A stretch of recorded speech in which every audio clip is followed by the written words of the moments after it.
sure that we had some type of NBA playoffs, and we're going to try to have that here via the 2K variety.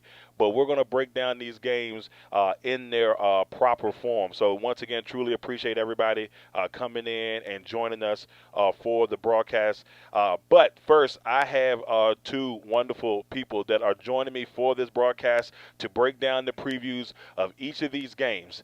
I have my man from the Legacy Maker Sports Network, the creator of the Two Up and Two Down report, Mr. Tyrone Montgomery. What's up, Ty? What's up? What's up? Yeah, yeah, and of course, my man from Beyond the Buzzer down there in Florida A or Florida, whatever way y'all want to say it, my man Danny Thompson. What's up, Danny? Man, guys, it's a pleasure. First time being on here. I've been waiting for my phone call to get called to the major. Well, it is going down today. I got these two great gentlemen on here with me, and we're gonna break down this NBA playoffs. Now, for those who are wondering, well, Darrell, how did you do the seedings for this playoffs? Well, I did it simply. I went on there and said, okay, where the standings are right now, and we did it that way. I felt pretty good about it because knowing that there was people that were out of the eighth spot were a couple of games out, 3 to 4, 5 games. I'm like, hey, well, it is what it is. You should have been doing better when the quarantine hit. All right, all right, y'all. Right. So we're gonna break these down. We're gonna give you our preview. What they're gonna give. They're the experts. I'm just here so I don't get fined. And I'm gonna let them break down the games and what we have coming up. So the way we've been doing the games for the tournaments and football and everything, we've been doing like 4 games a day. We're gonna try to keep that pace at maybe 2 games one day, depending on where the schedule goes. But we'll see from there. This one may take a while. The way we did the first and second rounds a little bit different. I decided to do best of 5 and the best of 7 for the conference finals and the NBA finals. So it does change. It may change a little bit of the element there, but I got two great guys that are going to be able to break that down for us here on the Legacy Maker Sports Network. All right, fellas, the first matchup will start the whole thing off tomorrow at 11 a.m. And it's a little bit early, but we got to get it in where we can get it in. The number 3 seed, Philadelphia 76ers, taking on the Boston Celtics. Now, Ty, I know that the 76ers are close to your heart. So where do you look and think about this first series, that Sixers Celtics series? Well, I mean, the Sixers, being the sixth seed, the lower seed in this situation, they're not going to have home court advantage. And if anyone watches basketball this season, the Sixers do not win on the road at all. So they're basically unbeatable at home in Philadelphia. But when they're on the road, it's hard for them to get wins. But the only thing that's in their favor, actually, there's nothing in their favor at this point. The Celtics are red hot. So the Celtics will probably get them in 6 games. Well, now we're only doing 5 games for the first round. So it will be Oh, that's no right. yeah, Yeah, no yeah. 5 game series. So what we got there? You know what? I'm focused on 7 game series all the time. It's 5 games. So at that point, it'll be best out of three. So the Celtics will probably get them in 3 games. Wow, wow, okay. That's coming from a man who knows his 76er basketball. All right, Danny, who do you have in this first round matchup between the Sixers and the Celtics? No, I'm gonna have to agree with Tyrone on this one. It's just that the Celtics having home court advantage, and at, to me, I think Jason Tatum is going to be the X factor in this series. He's been playing at a very, very high level. We have Kemba Walker, who's now getting to his own, and I just don't trust the fact that the Sixers don't have enough shooting, and they've had the issues all year. So I like the Celtics in what I say 4 games, 4 game first round. I think Philly will get one because I think they'll win one probably at home to extend to a game 4. So I, you I have Sixers. I have Sixers and 4. okay? I'm sorry, So Celtics and 4. so Celtics in 4, and Ty, you said in 5 games have we got the Celtics on that one? So yeah, Celtics. I think the Celtics will actually sweep them. All right, so they got the Celtics moving on in that one. In the next matchup, we've got the number 4 seed Miami Heat taking on the number 5 seed Indiana Pacers. This to me is a very intriguing matchup because I feel like they're both two teams that are they're workhorse teams. So, Danny, I'm gonna let you start first. Where do you see this one matchup between Miami and Indiana? Victor Oladipo's health has always been the key of the entire season for the Pacers, but Miami's just too good. Miami is dangerous enough to really make a deep run at this thing, and potentially even get to the conference finals, and maybe be a sleeper team to make the finals. Miami's that good. I love Jimmy Butler in this series, and I don't think Indiana can counter it. Especially remember the trash talk that him and Ty and T.J. Warren had earlier in the year. I think they're going to come out in the playoffs same way. I'm taking Butler and company in Miami. All right, what about you, Ty? Where do you see this one going? I gotta agree with Danny Dio. I mean, the Heat, they're probably the deepest team in the Eastern Conference right now. The addition of Iguodala, even though he's not who we expected him to be at this point, James Harden's a really good pickup for the Miami Heat as well. So I gotta agree with Danny. The Heat are on a mission, and anytime you can run your offense in different formats. At this point, Bam Adebayo, however you pronounce that last name, he's basically the point guard. So, and Danny makes a good point. Victor's been in and out of the lineup all season. He is their best player. That's a red flag right there. I have to go with the Heat. I'm not even going to tell you where I lean on this. I think you guys know, so I'm going to let that one fly. This will be the second game on tomorrow, and usually we do the first half of games in the morning, and we do the second half in the evening, and we usually 10 to 15 minutes afterwards when we knock the next one out. So that one will happen 10 to 15 minutes after that first contest. Now, the next one we have coming, now we head to the West. The number 3 seed Denver Nuggets, who at one point were at the top of the conference, but now the number 3 seed in the conference, taking on a very dangerous 6th seed in the Houston Rockets. Ty, I'll start with you this time. Who do you have in this matchup? It'll be a tough matchup, but in the end, the two best players on the floor would have to be Russell Westbrook and James Harden. Two guys you can possibly say are MVP candidates. They don't have home court advantage in this situation right here. However, like I said, they got the two best players on the court, and they play small ball now. And I don't trust Jokic. I'm sorry. He's basically a walking triple-double, but he doesn't have that killer instinct that I would want in my big man, who is the best player on the team. So I would have to go with the Houston Rockets, and because the Rockets don't play defense, I would say 5. 5. Okay, so that one goes in 5. What about you, Danny? Where you got this one going? I like the Nuggets. I'm going to have to disagree. This first time we disagree. I'm taking the Nuggets. I love Jokic. I love Jokic. I love Paul Millsap in a playoff situation. And small ball works against people who actually don't have working centers.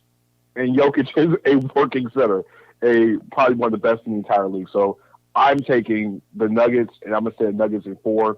The Rockets are going to get a game in this series because of shooting by itself. But I think Denver's got a really good defense, and Jokic and Jamal Murray shows up in the playoffs. So I like Denver. I will say this, and I'm going to throw this out there real quick before we move to the next matchup. What is that going to say about Harden and Westbrook experience in Houston? Real quick for both of you guys. What would you think of that experience so far if they get knocked out in this first round? I blame D'Antoni. You blame D'Antoni. They blame D'Antoni. They said at the same time. I love it. Alicia, I got a common front on that one. That's great. but seriously, D'Antoni does need to take a lot of the blame here. But at the end of the day, this was an experiment.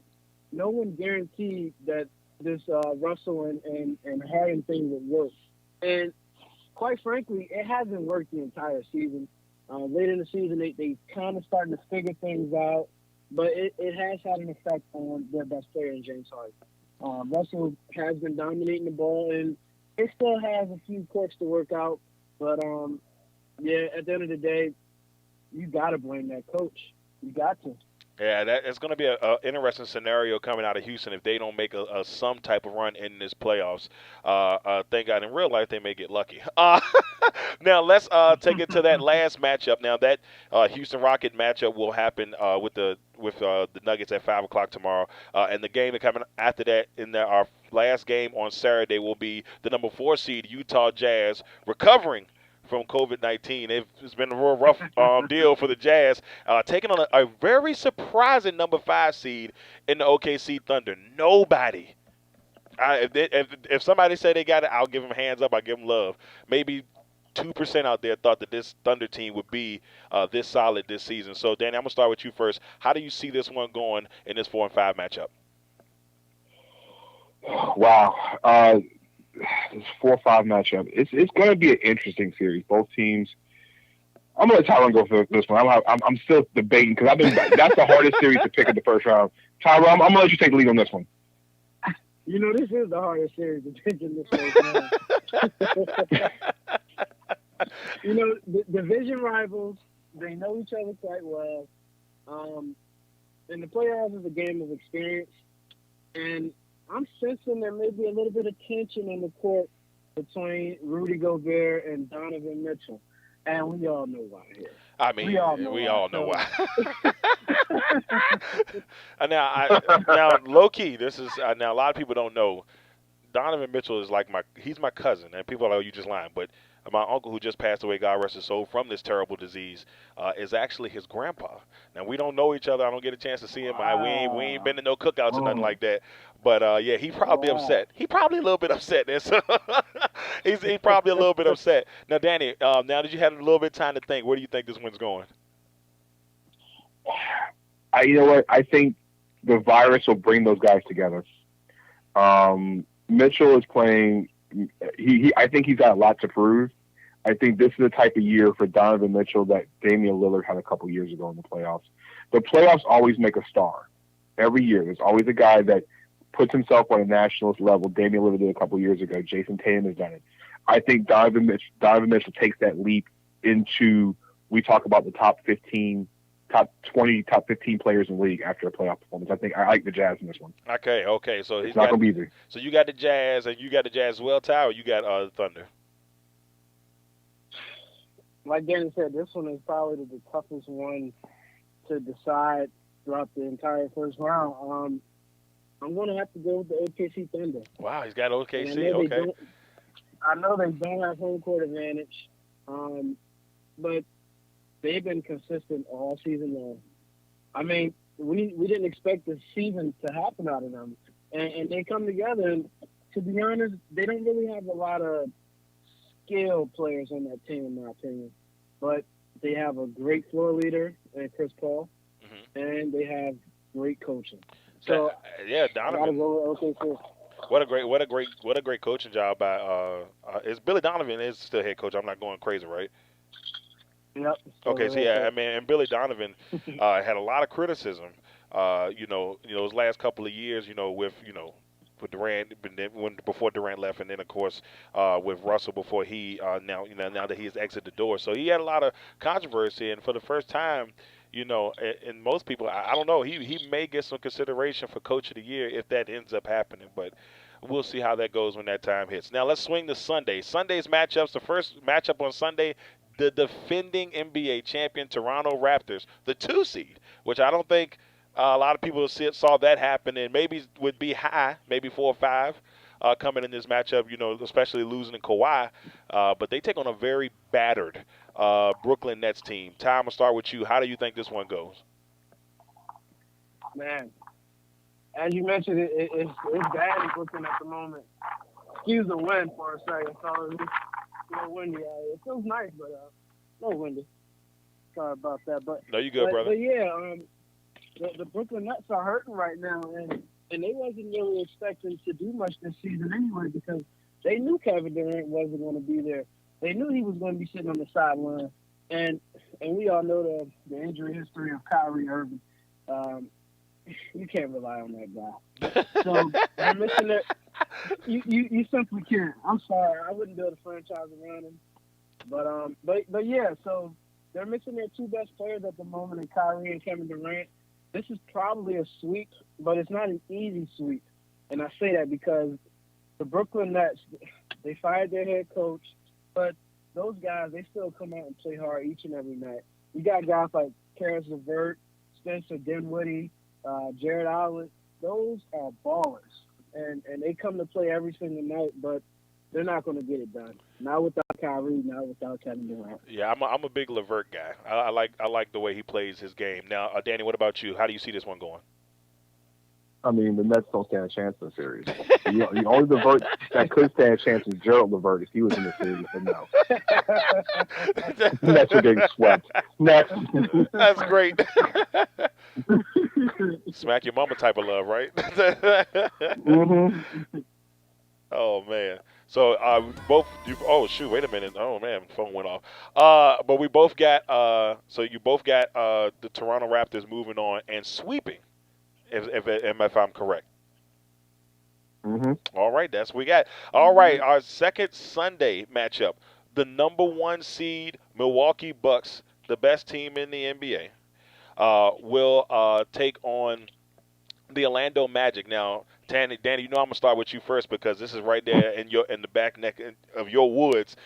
So, what are your thoughts on this matchup? The Magic obviously get a tough one to start it. What are your thoughts?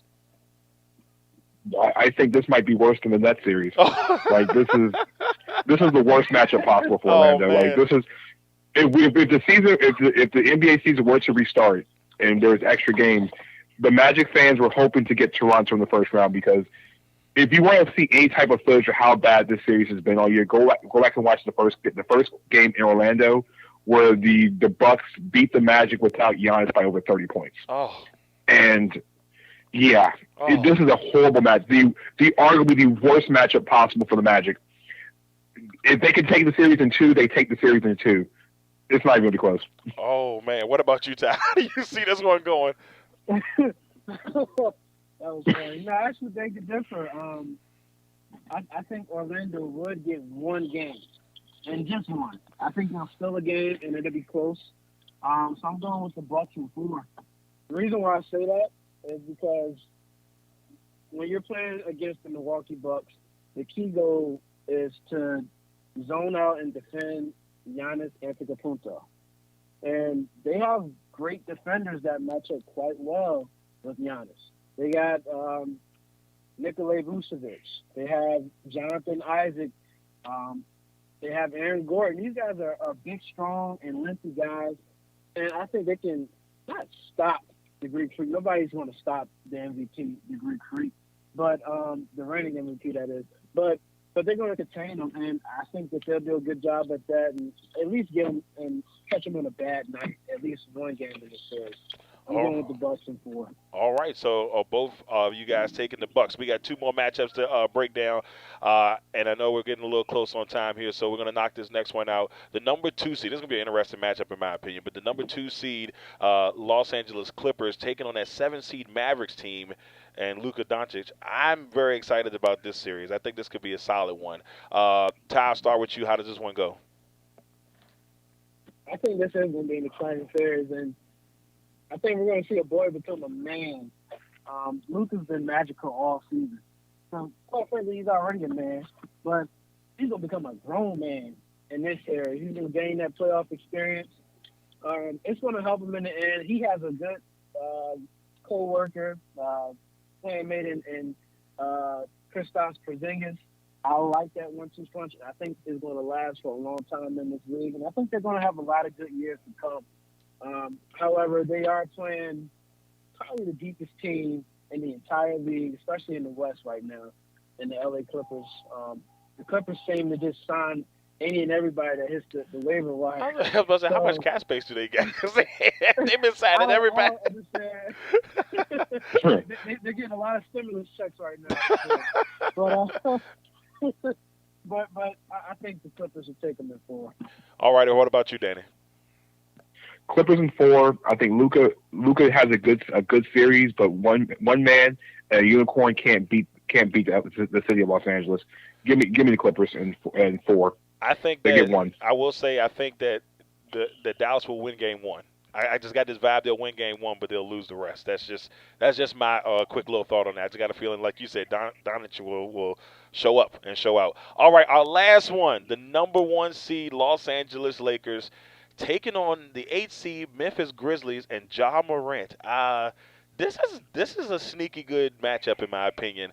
Danny, I'm going to start with you first, brother. Where do you see this number one seed Lakers team doing against the Grizzlies?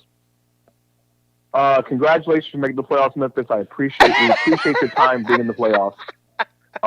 We hope the ribs are good for Game 3 in the media room, but this series is a sweep. That's great. Those Memphis ribs though. You know what I'm saying? It's like, Hey, at least we get some ribs in Game 3. That's it. It's a right. sweep. What about you, Ty? How do you see this one going? Yeah, I have to agree with Danny on this one. I mean, LeBron's on a mission. He's chasing MJ. We all know that. And the Grizzlies are just so young, man. I mean, they had a heck of a season. I must say that. Nobody expected them to be here in this position either. But and that's another thing. Maybe these boy head coach should get some coach of year consideration because I can't even think of his name. But congratulations on a great season Great. for them. But it is here. It is here. All right, everybody, you've heard it here from my guys, my man Tyrone Montgomery Jr., and of course my man Danny Thompson. Fellas, I truly appreciate y'all coming on here. I know people probably think we're crazy, but I appreciate y'all. I appreciate y'all being a part of this fantasy run here. I truly appreciate it. Now, Danny, real quick, 'cause I know you got to get out of here. Tell everybody where they can find you, brother. Find me on Twitter at Danny3Thompson on Twitter. AroundTheAssociation.com is where you find my NBA work. And guys, it's been a pleasure. And also Beyond the Buzzer, which is on Facebook and on 98.5 The Wire down in Orlando. So it's been a pleasure, guys. We got to do this again soon. All righty, Danny. Appreciate you, brother. Yeah, thanks for coming on, Danny. So now, Ty, of course, Ty does the 2 up and 2 down report, and he does a multitude of other things. If you get an opportunity, make sure you go to LegacyMakerBlogs.com and check out the work that Tyrone Montgomery Jr. has done for this network, and we truly appreciate all your hard work, Ty. Ty, man, thank you, man. And before we run off of here, who do you think wins it all? Who's in the finals in this tournament? Man, you put me on the spot, D. Man. So the finals, it's somewhere in LA for the Western Conference. Right. I can't tell you now which team in LA, but it's going to be one of those teams in LA, I suppose. And in the Eastern Conference, the Greek Freak. I mean, there's not a lot of people that can stop him. He'll probably win MVP again this year. But I have to go with LA and Milwaukee. All right, everybody. Hey, Ty, Danny, appreciate you guys coming on tonight. Y'all take care of yourselves. Tomorrow, ladies and gentlemen, it goes down. It starts up. It will be the playoffs here on the Legacy Maker Sports Network starting at 11 a.m. with the Sixers and the Celtics to get that bad boy started. I'm Darrell Owens to the Legacy Maker Sports Network. Until next time, thank you all for tuning in. Have a good day.